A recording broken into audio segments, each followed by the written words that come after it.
লক্ষ্মীপুর এক গ্রাম ছিল। একটি পুরনো পুকুর। গ্রামে মানুষ সেটাকে অভিশপ্ত পুকুর নামে চিনত। দিনের বেলা পুকুরটি ছিল শান্ত, কিন্তু সূর্য ডুবার যাওয়ার পরে কেউ তার কাছে যেত না। সবাই বলতো রাত 12টার পর পুকুরে পানির নিচে থেকেই ঢেউ তোলে, আর কেউ যদি নিজের নাম শুনতে পায় তাহলে কখনোই ফিরে আসে না। গ্রামের বয়স্ক মানুষরা বলতে বহু বছর আগে এই পুকুরের পাশে একটি সুখী পরিবার বাস করত। এক ভয়ঙ্কর ঝড়ের রাতে তাদের একমাত্র ছোট মেয়ে রহস্যজনকভাবে নিখোঁজ হয়ে যায়। অনেক খোঁজাখুঁজির পর তার লাল ফিতাটুকু শুধু পুকুরের ধারে পাওয়া যায়। তারপর থেকেই অদ্ভুত সব ঘটনা শুরু হয়।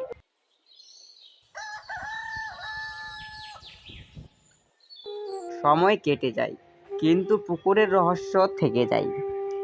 একদিন শহর থেকে 4 বন্ধু রাফি, শ্যাম, আরিফ ও নাবিল ভিডিও বানানোর জন্য গ্রামে আসেন। তারা শুনছিলেন এই পুকুরের গল্প। সবাই তাদেরকে নিষেধ করলেন ও তারা বিষয়টি কুসংস্কার ভেবে হেসে উড়িয়ে দিল। গ্রামে এক বৃদ্ধ শেষবারের মতন সতর্ক করলেন, রাত 12টার পর যদি কেউ তোমার নাম ধরে ডাকে কখনোই উত্তরে দেবেন না। বন্ধুরা হাসতে হাসতেই ক্যামেরা নিয়ে রাতের অপেক্ষা করতে লাগলো। ঘড়ির রাত 12টা বাজতেই চারদিকে অস্বাভাবিক নীরবতা নেমে আসে। ঝিরঝিরি পোকার শব্দ থেমে যায়। হঠাৎ পুকুরের পানি নিচে থেকেই কাঁপতে শুরু করে। ক্যামেরার আলো পানির উপরে পড়তে দেখা গেল পানির নিচে যেন অসংখ্য মুখ তাকিয়ে আছে। রাফি ভয়ে ফিস ফিস করে বলল, ওগুলো মানুষ। ঠিক তখনই দূর থেকে একটি মেয়ের কণ্ঠ এলো। রাফি চমকে দাঁড়ালো। বাকিরা তাকে ধরে রাখলো, কিন্তু কয়েক সেকেন্ড পর আবার ডাক শোনা গেল। এইবার কণ্ঠ একেবারে তার মায়ের মতো শোনালো। রাফি আর নিজেকে সামলাতে পারল না। ধীরে ধীরে পুকুরের দিকে হাঁটতে শুরু করলো। বন্ধুরা তাকে টেনে ধরতেই তারা দেখলো পানির ভেসে থেকে সাদা হাত বেরিয়ে আসতেছে। এক মুহূর্তে সব হাত আবার পানির নিচে মিলিয়ে গেল। হঠাৎ ক্যামেরা নিজে থেকেই বন্ধ হয়ে গেল। অন্ধকার, তারপর একসঙ্গে শত শত মানুষের কান্নার শব্দ। আকাশের মেঘ জমল। হঠাৎ বাতাসের বইতে লাগলো। বন্ধুরা দৌড়ে পালাতে চাইল। বুঝতে পারল তারা একেবারেই একা। একই জায়গায় ফিরে আসতেছে। যেদিকে যাই আবার সেই পুকুরের সামনেই দাঁড়াই। হঠাৎ তারা দেখতে পেল পুকুরের মাঝখানে সাদা পোশাক পরা একটি ছোট্ট মেয়ে দাঁড়িয়ে আছে। তার চোখ দুটো সম্পূর্ণ কালো। সে ধীরে ধীরে হাত তুলে ইশারা করল, এসো। আরিফ সাহস করে বলল, তুমি কে? মেয়েটি হাসল। তারপর চোখ থেকে কালো পানি ঝরতে লাগলো। তার মুখ অস্বাভাবিকভাবে বড় হয়ে গেল। এক বিকট চিৎকার চারদিকে কেঁপে উঠল। বন্ধুরা প্রাণের দৌড় দিল। হঠাৎ নাবিল পিছনে পড়ে গেল। সে চিৎকার করে সাহায্য চাইল, কিন্তু বাকিরা ফিরে তাকাতেই দেখল নাবিল নেই। তারা আতঙ্কে গ্রামে ফিরে এলো।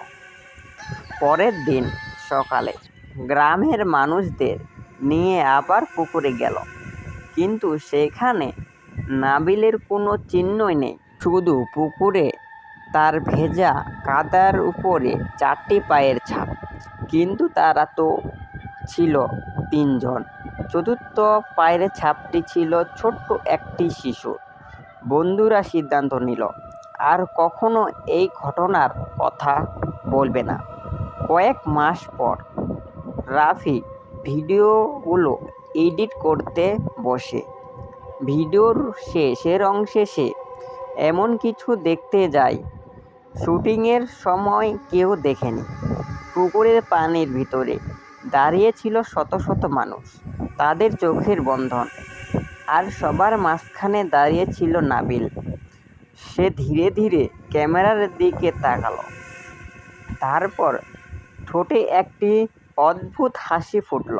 ভিডিওটি হঠাৎ নিজে থেকেই বন্ধ হয়ে গেল। পরের দিন সকালে রাফি নিখোঁজ হয়ে যায়। পরের দিন সকালে গ্রামের মানুষ রাফির বাড়িতে এসে দেখল ঘরের দরজা ভিতর থেকেই বন্ধ। দরজা ভেঙে ঢুকতেই তারা দেখল ঘর একেবারেই খালি। রাফি কোনো খোঁজ নেই। মেঝেতে পড়ে আছে শুধু সেই ক্যামেরা। ক্যামেরা শেষে রেকর্ডিং দেখা গেল। ক্যামেরা জুম হতেই বোঝা গেল সে রাফি। সে একেবারে ক্যামেরার দিকে তাকিয়ে মুগ্ধ হাসল। তারপর কালো পানি গভীরে মিলিয়ে গেল। সেদিনের পর থেকে গ্রামের মানুষ আরও একটি কথা বলতে শুরু করল। অভিশপ্ত পুকুরে কাউকে হত্যা করে না, সে তারা শিকারদের নিজের কাছ থেকে চিরদিনের জন্য বন্দি করে রাখে।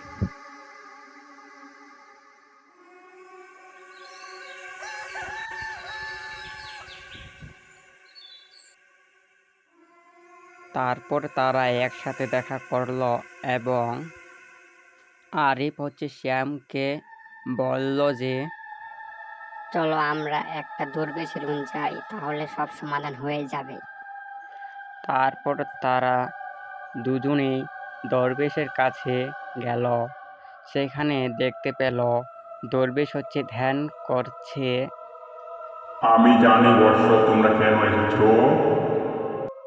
ওই অভিশপ্ত পুকুরটাকে রক্ষা করতে এসেছো। দরবেশটি ইনিকে ডাক দিল, সে আসলো। তারপর তাকে মন্ত্র করে তাকে অদৃশ্য করে দিল এবং তাকে মুক্ত করে দিল। আর এই গ্রামে কোনোদিনও আসবে না। তারপর থেকে এই গ্রামে কখনোই সে ওই পুকুরে কোনো কিছু নেই এবং তারা শান্তিভাবে এই গ্রামে বসবাস করতে লাগলো।